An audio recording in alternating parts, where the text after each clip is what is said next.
tous et toutes, First Man est le premier film de Damien Chazelle qui ne soit pas sur le sujet de la musique. Après son premier film que personne n'a vu, après Whiplash et après La La Land, il revient donc avec ce film sur Neil Armstrong, le premier homme à avoir marché sur la Lune. Un biopic qui va suivre les 8 ans qui ont mené Neil Armstrong de un pilote d'avion parfois un peu mal vu par ses supérieurs, au pilote qui a posé le module sur la Lune et qui donc a été le premier à poser le pied également sur la Lune. Donc c'était intéressant de voir ce qu'il allait donner sur un autre sujet, qui ne soit pas la musique, mais alors ce qui est rigolo, c'est qu'il a quand même réussi à trouver dans la vie de Neil Armstrong un moment dans sa vie où il a écrit une comédie musicale quand il était, alors ils disent college, mais donc du coup ça doit être la fac, qui, je sais plus comment elle s'appelait, mais ils ont quand même réussi à trouver cette anecdote et à la faire passer dans le film. C'est-à-dire que même quand il se concentre sur Neil Armstrong, le mec est quand même musicien un peu quelque part, quoi, ou mélomane. Donc c'est marrant quand même cette obsession de ce mec pour la musique, et je sais pas, peut-être son message c'est que les grands hommes sont tous musiciens et mélomanes, je sais pas, peut-être. Si vous êtes pas au courant, le film a reçu une petite polémique quand il est sorti, parce que il ne présente pas le planté du drapeau américain sur le sol de la Lune. Et évidemment, les Américains, qui sont très chauvins, n'ont pas manqué de faire remarquer que c'était pour eux le truc essentiel quand on va sur la Lune, que la mission était américaine, développée par des Américains, payée par le peuple américain, et si tu fais un film sur la Lune, tu dois montrer le drapeau américain être planté. Dès que j'ai entendu ça, j'ai compris que le film allait être centré sur l'aspect personnel de cette histoire, sur la vie privée de Neil Armstrong, et non pas sur l'aspect mission en elle-même. On va vivre la mission, certes, c'est le sujet du film, mais c'est pas juste vivre la mission, c'est vivre la mission à travers la vie de Neil Armstrong. Et je croyais pas aussi bien avoir prévu ce que j'allais voir, parce qu'en fait la totalité du film est un peu basée sur un événement que j'ignorais complètement de la vie de ce mec, mais qui rend du coup tout ce qu'il a fait encore plus impressionnant, c'est qu'en gros, tout ça ne serait probablement pas arrivé si Neil Armstrong et sa femme n'avaient pas perdu leur fille d'un cancer. Elle avait à peine 8 ans, 6 ans ou 8 ans. Ça a été un événement désastreux et catastrophique pour eux et pour leur couple. Et Neil Armstrong s'est en partie remis de cette perte en se plongeant dans la mission Gemini, qui est la mission qui allait ensuite envoyer les fusées Apollo sur la Lune, dans l'espace d'abord et ensuite sur la Lune. Et tout ça donne du coup une force encore plus profonde à ses motivations. Et il y a un payoff de tout ça, de tout ce que je viens de dire à la fin du film, parce que tout le moment où il fait la phrase que tout le monde connaît, le truc mondialement connu, « It's a small step for man, but a giant step for mankind », tout ça est dit avec, tel que ça a été fait dans le monde réel, le casque doré, donc qui permet de filtrer les rayons du soleil, entièrement sur son visage, donc on ne le voit pas. C'est un mec qu'on a suivi au plus proche pendant tout le film, et au moment le plus important, le moment officiel, on va dire, à ce moment-là, il est plus vraiment Neil Armstrong. Il est le premier homme sur la Lune. Et c'est deux choses différentes. En revanche, sur la Lune, il va faire quelque chose de particulier qui est lié à cet événement qui a donc tout déclenché et qui est tragique. C'est donc extrêmement fort, extrêmement pertinent, très bien fait, et justement tout ce travail de l'intimité est excellent. Il va vraiment travailler pendant tout le film la question du point de vue, pour nous mettre vraiment dans la vision de ce personnage, parfois de façon formelle, quoi. On va être en vision subjective et voir ce que lui voit à travers ses yeux, à travers son casque, à travers son module. En particulier quand ils vont décoller, quand ils se rentrent dans le module pour vraiment décoller dans la mission Apollo 11. Déjà, il y a quelque chose, le fait d'avoir cette proximité avec le personnage fait qu'on sent parfaitement ce que ça représente d'avoir une bombe qui t'explose au cul et qui est en train de te décoller de l'atmosphère. Entre ça, le travail du son, évidemment, hein, c'est quand même un mec qui travaille la musique à la base, Chazelle, donc le travail du son, etc. Tu sens énormément à quel point ça peut être angoissant, en fait, d'avoir ton cul posé sur une bombe, littéralement, hein, c'est quand même ce truc. Il va aussi se concentrer sur tout ce côté rivet, boulon, etc. pour montrer, vous voyez, non seulement vous êtes au-dessus d'une énorme explosion, mais vous voyez à quoi ça tient, tout ça? C'est des panneaux de métal sur une structure à la base en métal également, et il y a des boulons et des rivets. Comme sur n'importe quelle voiture que vous achetiez à l'époque, où c'était un peu plus visible, où c'était parfois moins bien caché dans le design, et comme, je sais pas, un avion, un sous-marin, machin, n'importe quel autre truc qui à la base reste sur Terre en principe uniquement, quoi. Et là, on va dans l'espace, au cul d'une explosion avec un truc qui tient avec des boulons et des rivets. Donc il y a vraiment un travail assez profond du danger de cette mission et le fait de le vivre de l'intérieur, le rend encore plus fort. On va démarrer par exemple la toute première séquence du film, c'est un test d'entrée stratosphérique, me semble-t-il. Et donc le personnage est dans une machine, dans un module, il essaye de faire un truc, et il n'y a pas une seule musique pendant toute cette séquence. On n'entend que les bruits du moteur, les bruits de la tôle qui est en train de bouger, l'absence de bruit quand il se retrouve dans le vide spatial, et les alarmes et trucs dans ce genre-là, et du coup on a vraiment un rapport qui est extrêmement direct à la scène. Il n'y a rien pour nous en sortir, rien pour l'habiller, c'est juste le personnage, son cockpit, ce qui se passe dedans et les bruits de ce qui se passe dedans. Et c'est du coup extrêmement viscéral, quoi. Ça vous rentre à l'intérieur, surtout si vous regardez ça dans une salle en Dolby Atmos par exemple. Ça va être vachement intéressant pour faire vraiment ressentir tout ce qui se passe autour du personnage. Pour nous faire comprendre à nous, spectateurs, à quel point c'est compliqué, notamment la navigation à l'aveugle. Il y a toute une séquence où ils doivent se relier à un module et ils n'arrivent pas à le voir parce qu'ils sont derrière donc l'ombre de la Terre. Et le fait de vivre cette scène vraiment longtemps et en temps réel montre à quel point c'est laborieux, et du coup quand tu vois le mec faire une manœuvre dans le noir absolu, il ne voit vraiment absolument rien de ce qui est devant lui, donc tu ne sais absolument pas ce qu'il peut faire, et d'un seul coup tu te dis mon Dieu, mais c'est horrible, il fait 1 degré de décalage par rapport à ses calculs, il peut d'un seul coup rentrer vers l'atmosphère terrestre et du coup sans avoir le bon truc en face, et du coup rentrer avec le mauvais angle, son module explosé, rentrer dans quelque chose.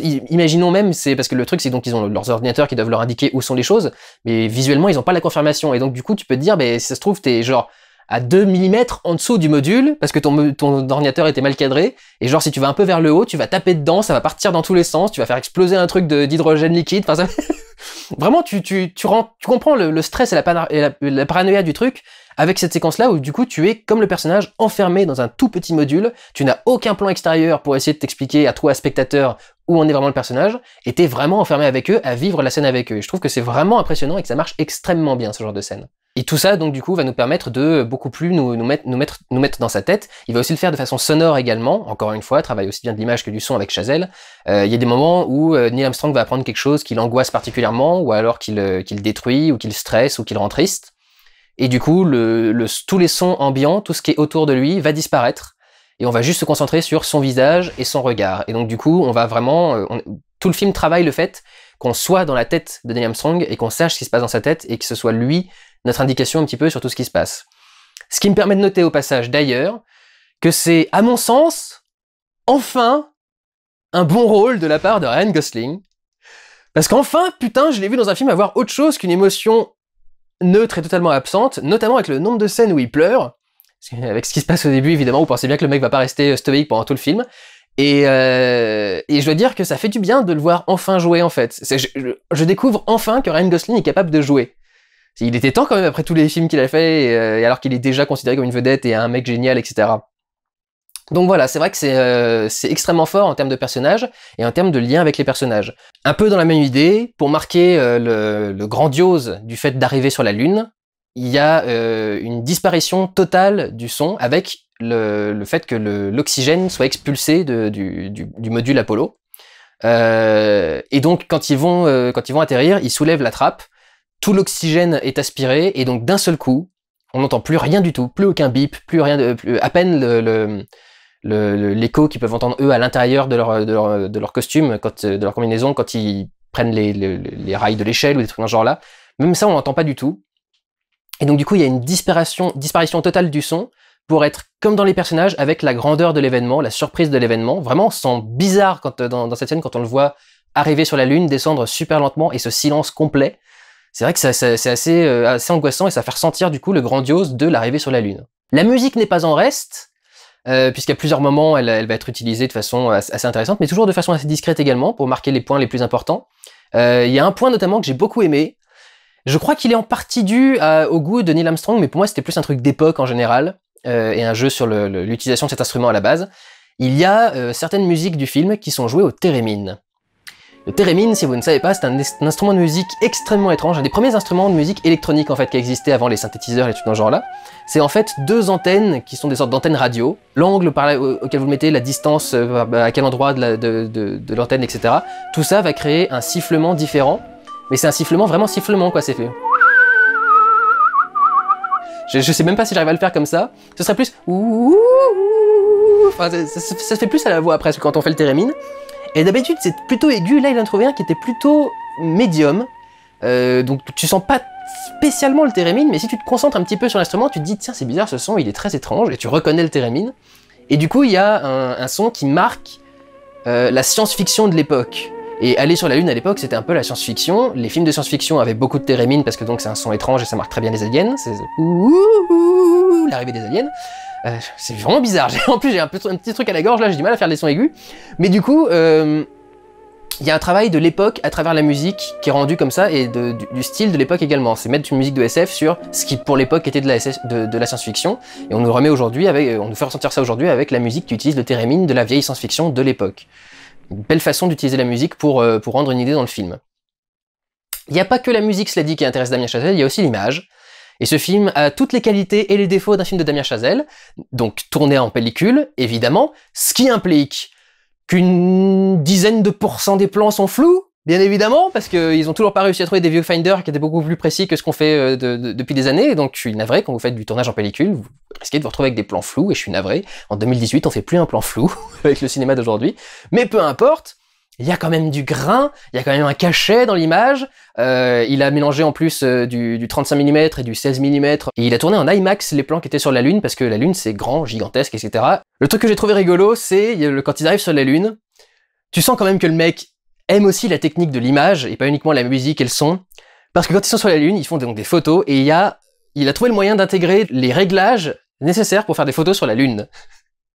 Ou tourner des vidéos sur la Lune avec la petite caméra qu'il avait amenée avec lui. Alors, si vous voulez savoir, il faut que votre focale soit ouverte à 2, et il faut une image qui est prise à 1/160e de seconde pour avoir une exposition qui marche sur la Lune.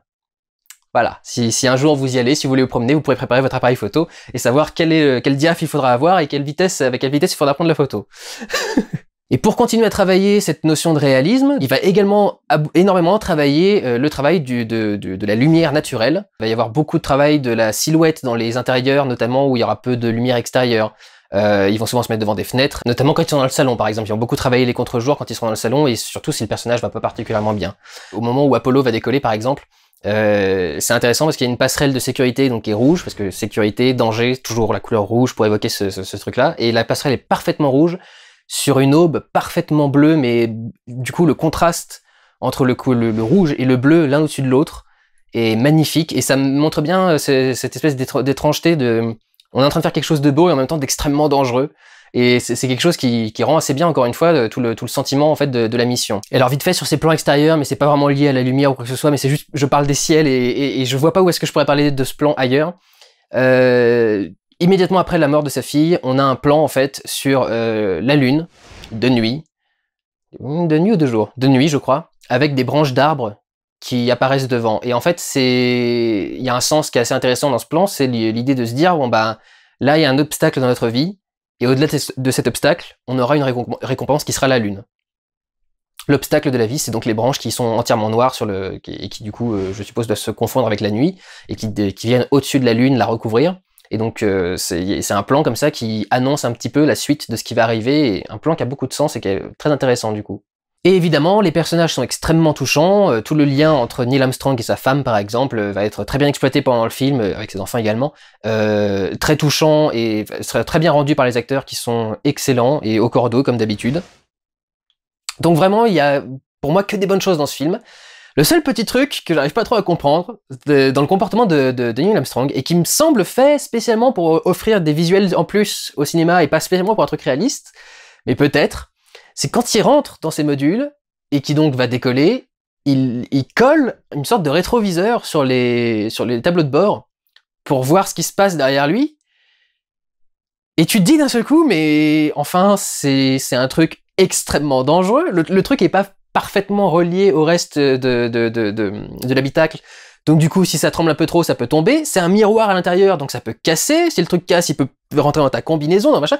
Pour moi, c'est aberrant de rajouter le risque de foutre un miroir qui n'est pas parfaitement attaché à l'intérieur du truc et qui pourrait donc valdinguer à n'importe quel moment. J'ai trouvé que c'était le truc complètement aberrant. Alors s'il y a des gens qui sont experts du voyage dans l'espace, est-ce que ça se fait ? Est-ce que ça se fait comme ça, quoi? Genre juste en ventouse, tu fous un rétroviseur de bagnole sur ton truc. Je sais même pas d'où il le sort, son rétroviseur. Mais ça me paraît un risque totalement irréfléchi en fait rajouté à l'intérieur du truc, et pendant tout le film je me suis dit à un moment ou à un autre il y a un mec qui va se prendre le rétroviseur dans la gueule, ça va être méchant quoi.